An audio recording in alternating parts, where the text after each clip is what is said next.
घर से निकलने के पहले ही काली पट्टी बांध करके और काली पट्टी अधिक मात्रा में लेकर के कार्यस्थल पर जाएं, अपने काम को करें, शांतिपूर्ण करें, लेकिन काली पट्टी बांधकर विरोध दर्ज कराएं। अभी जब से कार्यक्रम घोषित हुआ लगातार एलआईयू का, आईबी का, इनकी सूचना उनकी सूचना लगातार है। मैं तो कभी कभी सोचता हूं कि जिनको एनपीएस मिली है वो शांत बैठे हैं, उससे ज्यादा तो शासन और प्रशासन सक्रिय है। अभी भी आपके बात करने के पहले 2 थानाध्यक्षों को फोन आया कि भाई जब कल कार्यक्रम है, कैसा है, क्या है। हमने बताया और कहा भी तो आपकी लड़ाई लड़ रहा हूं, आप हमारा सहयोग करिए। उन सब ने कहा नहीं सर बिल्कुल सही है, और नेता 4-4 पेंशन लेता है, हमको 1 नहीं देता, हम तो आपके साथ में हैं। तो प्रशासन से आपको कोई भिड़ना नहीं है, वो हमारे सहयोगी हैं, उनसे मदद लेनी है। और कल भी जो कार्यक्रम होना है वो शांतिपूर्ण ढंग से होना है, और हमको प्रशासन से टकराना नहीं है, हमारा काम नहीं है। हमारी लड़ाई शासन के नीतिगत निर्णय से है। हम कोई दुश्मन नहीं है, ना वो हमारे दुश्मन है। हमारी नीतिगत लड़ाई है, वो सरकार से है, वो व्यवस्था से है, न कि पुलिस से है, न कि प्रशासन अधिकारी से है। और संगठन जो दिशा निर्देश जारी करे उसी के तहत काम करना है, ये ध्यान रखना सब बात। 1 अप्रैल यूपीएस लागू करने जा रही है, मूर्ख बनाया जा रहा है। बिल्कुल सही डेट तय किया, सरकार ने अपनी तरफ से पूरा मैसेज दिया है हम सब बुद्धिजीवियों को कि देखो मैं मूर्ख बनाने जा रहा हूं और आप बनने के लिए तैयार रहिए। मजे की बात है कि अब बनना है कि नहीं बनना है आप जानिए। इसलिए मैं सभी लोगों से निवेदन करूंगा कि अगर आप पढ़े लिखे बुद्धिजीवी हैं तो आपके साथ जो सरकार मूर्खतापूर्ण निर्णय यूपीएस ले रही है, मूर्ख दिवस पर आपको यूपीएस दे रही है, देने जा रही है, या इसके पहले एनपीएस दी थी, उसका कल आप अच्छे से शांतिपूर्ण तरीके से संख्या बल के साथ जवाब दीजिए। पट्टी बांध करके समाज को भी, दुनिया को भी, सरकार को भी एहसास कराएं कि हमारे साथ गलत हो रहा है, हमारे साथ गलत हुआ है। इसलिए हम इस प्रतिवाद करते हैं एनपीएस का और यूपीएस का। अब इससे आसान तरीका क्या हो सकता है? अगर हम इतना भी अपने हक के लिए नहीं कर सकते तो आपसे बहुत दुखी मन से मैं कह रहा हूं, फिर आप ओपीएस की बात, बुढ़ापे के भविष्य की बात, इसको छोड़ दीजिए। आज से बिल्कुल छोड़ दीजिए। आप काली पट्टी बांधना है आपके अपने हक के लिए, और आप इंतजार करें कोई और बांधे। अरे भाई आप बांधो, दूसरों को बंधवाओ, ये आपकी ड्यूटी है। पेंशन आपकी मारी गई है। इसलिए मेरा निवेदन है, कल सुबह से ही घर से निकलने के पहले ही काली पट्टी बांध करके और काली पट्टी अधिक मात्रा में लेकर के कार्यस्थल पर जाएं, अपने काम को करें, शांतिपूर्ण करें, लेकिन काली पट्टी बांधकर विरोध दर्ज कराएं। कार्यक्रम होना है वो शांतिपूर्ण ढंग से होना है। आप सुबह से घर से निकलने के पहले गांव में काली पट्टी बांध कर कार्यस्थल पहुंचे, फिर वहां भी जो लोग नहीं बांध पाए हों उनको भी आप बंधवाएं और उसको अपने सोशल मीडिया के तमाम सारे प्लेटफार्मों पर आप भेजें। कल सुबह से ही पूरा देश दिखे कि इस देश में कुछ गुस्सा है, कुछ आक्रोश है, कुछ लोगों को साथ अन्याय हुआ है, उनका हक मारा गया है, इसलिए ये सब ऐसा कर रहे हैं।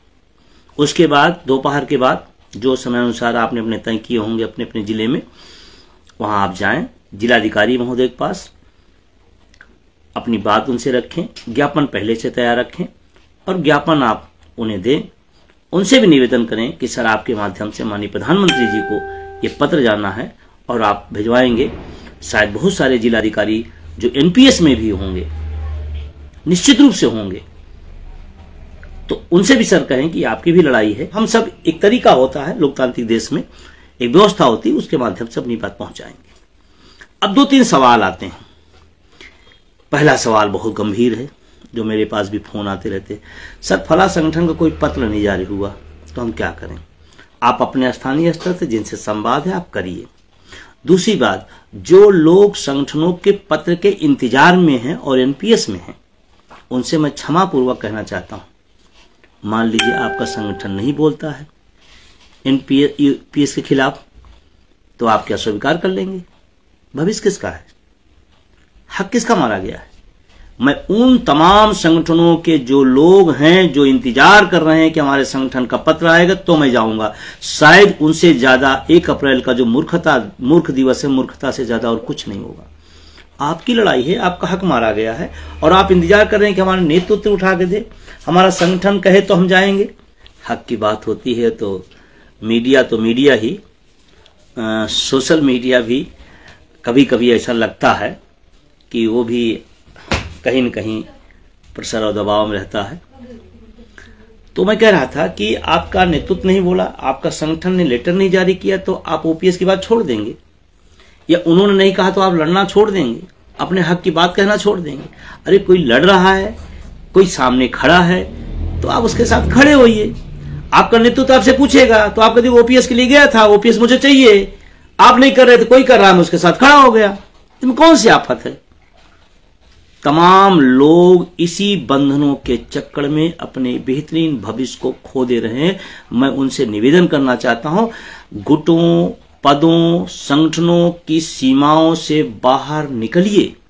जैसे अभी संसद में आपने देखा होगा, किसी ने पूछा अपने नेतृत्व से, किसी पार्टी के मुखिया ने कोई पत्र जारी किया, सबने मेजे थपथपाई, क्योंकि सबको पता है वेतन हमको बढ़ना चाहिए, भत्ता हमारा बढ़ के मिलना चाहिए। किसी मुखिया ने पत्र नहीं जारी किया, किसी ने किसी से पूछा भी नहीं, सब ने कर दिया। अरे वहां तो पढ़े लिखे लोग भी होते हैं, बहुत सारे लोग अनपढ़ भी संसद में होते हैं, विधानसभाओं में होते हैं, वो उतना समझदारी है उनको। और हम इंतजार कर रहे हैं कि भाई साहब अटेवा वाले ने कोई मैसेज नहीं दिया हमको, किसी ने हमको फोन नहीं किया, भाई साहब वो मेरे संगठन का पत्र नहीं आया, तो मैं क्या करूं?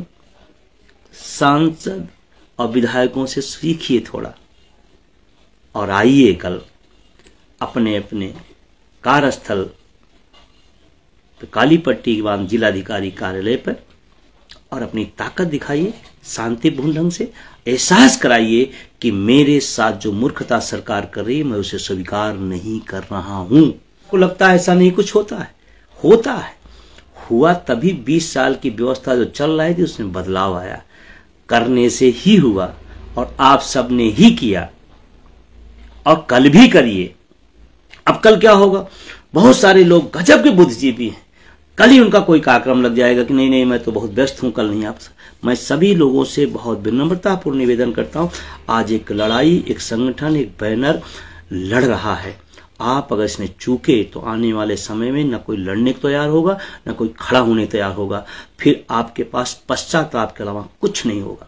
आज तो लड़ाई चल रही है, कुछ जाबाज साथी मैदान में डटे हैं, आवाज लगा रहे हैं, उसके आवाज में आवाज लगाइए, उसकी आवाज को ताकत दीजिए, उसकी हिम्मत को ताकत दीजिए, तब जैसे आपकी लड़ाई को आगे बढ़ा सके।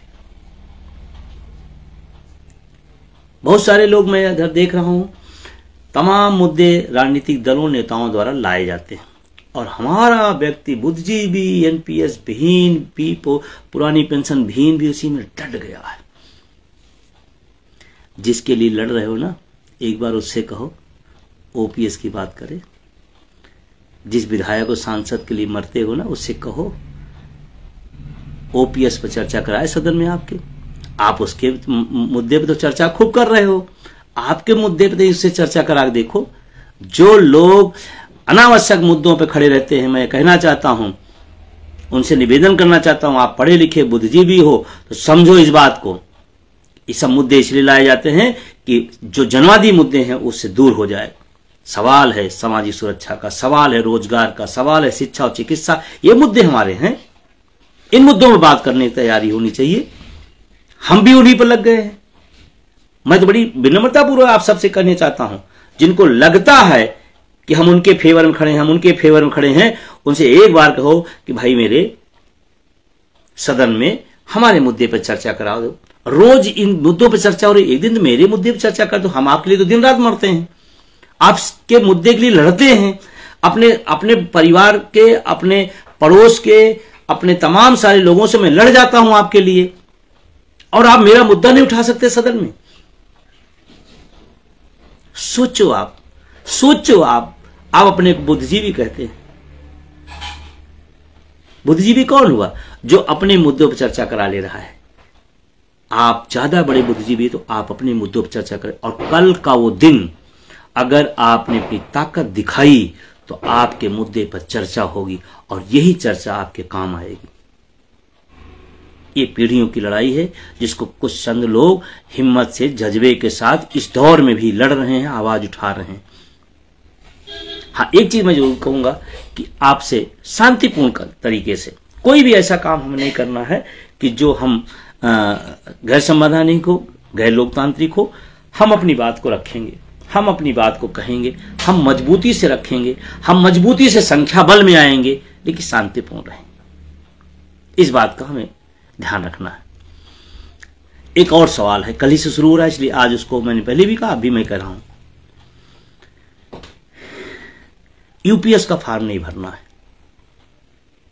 अगर इतनी भी चेतना हम सब ने जगा लिया और इतनी भी चेतना जग गई तो उसका संदेश चला जाएगा। जो लोग यूपीएस की तरफदारी करते घूम रहे हैं उनको नहीं भरना है, क्योंकि ओपीएस में है। आपको बता रहे ये सुंदर है। कुछ लोग खुल्लम खुल्ला तारीफ कर रहे हैं, कुछ लोग संशोधन के नाम पर बात कर रहे हैं। थोड़ा सा होशियार रहना, मैं बार बार इसको कहता हूं। तमाम लोग तमाम बैनर खड़ा कर लेते हैं, तमाम कर लेते हैं। उनकी नीयत क्या है? एक तरफ ओपीएस बहाली का नारा और एक तरफ संशोधन की बात, दोनों एक नहीं हो सकती। या तो हम यूपीएस के खिलाफ है या तो हम ओपीएस के समर्थन में है, दोनों चीज। और यूपीएस के खिलाफ है, इसका मैं ओपीएस के समर्थन में है। दोनों चीजें कैसे हो सकती? इसमें ये हो जाए, इसमें ये हो जाए तो ये अच्छा हो जाए। अरे भाई क्यों ऐसे लोगों से सचेत भी रहना है। बायकॉट यूपीएस तो बायकॉट यूपीएस, उसमें डाल दिया जाए तो अच्छा है, ये डाल दिया जाए तो नहीं अच्छा। ये क्या तरीका है? कुछ नहीं अच्छा, उसमें कुछ नहीं अच्छा है। एक ही चीज सोचो, एक बार आप एंट्री करो तो आप निकल नहीं सकते, बाकी चीजें आप बताते रहो। क्या मतलब है? जिस व्यवस्था में घुसने के बाद निकल नहीं सकते हैं, उस व्यवस्था को हम ये कर देने से अच्छा हो जाएगा, वो कर देने से नहीं अच्छा होगा। ये कैसे संभव है? कुछ लोग खुल के तारीफदारी कर रहे हैं, कुछ लोग पीछे से बैटिंग कर रहे हैं। उन सब से अलर्ट होते हुए आंख नाक कान खोल के अपने हक देखिए, और कल आप संख्या में हर जिला मुख्यालय पे आइए, पहुंचिए। पूरे देश का कार्यक्रम है, पूरे देश के साथियों से मेरा निवेदन है। अभी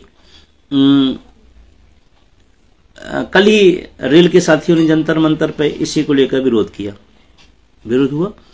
अभी 6 अप्रैल को अर्धसैनिक बलों के हमारे साथी वो विरोध कर रहे हैं। 1 मई को हम लोग जंतर मंतर दिल्ली आ रहे हैं बड़ी संख्या में। तो आप कल्पना करिए कि रोज विरोध हो रहा है, आज ये कल वो परसों। इसका मतलब गलत है ना। फिर जिसके ऊपर लागू किया जा रहा है वो विरोध कर रहा है, और जिस पर नहीं लागू होना है वो कह रहा है नहीं लागू करेंगे। मतलब कमाल की चीज है। जो इस पर उतारू है लागू करने का, वो अपने पर लागू कर लेना, क्या दिक्कत है? इतनी शानदार व्यवस्था, इतनी प्यारी व्यवस्था, इतनी लाभदायक व्यवस्था, अपने पर नहीं दूसरे पर।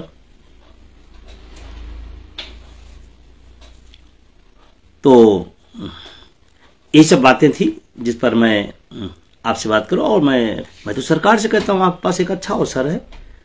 आप देश के लोगों को बहाल करिए, पूरा देश का कर्मचारी जय जयकार करेगा। क्यों नहीं कर रहे हैं? हमारे टैक्स के पैसे से आप पेंशन लेंगे और हम टैक्स देने के बाद भी पेंशन नहीं मिलेगी। ये कौन सा न्याय है? एक देश में आप कल्पना करो, एक बार सोचो। एक दिन मैं सोच रहा था, एक ही देश में एक ही काम करने वाला व्यक्ति एक ओपीएस लेगा, एक एनपीएस लेगा, एक यूपीएस लेगा। क्यों भाई? क्यों? काम करने की प्रवृत्ति एक है, काम करने का तरीका एक है, काम करने की सारी चीजें एक है, काम उतना ही करना है जितना वो कर रहा है। 3 व्यवस्थाएं ला दिया, ओपीएस, एनपीएस, यूपीएस। अब पता नहीं आगे और कुछ ला दें। तो इसलिए इसको ब्रेक करने के लिए आपको कल अपनी संख्या दिखानी है। आइए, अपने हक के लिए आवाज दीजिए। पूरे देश के साथियों से मेरा निवेदन है, सभी विभागों से मेरा निवेदन है, कल की इस लड़ाई में आप भागीदारी निभाइए और निश्चित रूप से हम इस लड़ाई को और आगे हम सब मिलकर ले चलेंगे। और न एनपीएस चाहिए, न यूपीएस चाहिए, हूबहू ओपीएस चाहिए। और आप बढ़ रहे हैं, परत दर परत आप आगे बढ़ रहे हैं। थोड़े से संघर्ष को और स्पीड दीजिए, बेहतर होगा। सोशल मीडिया के तमाम साइडों पे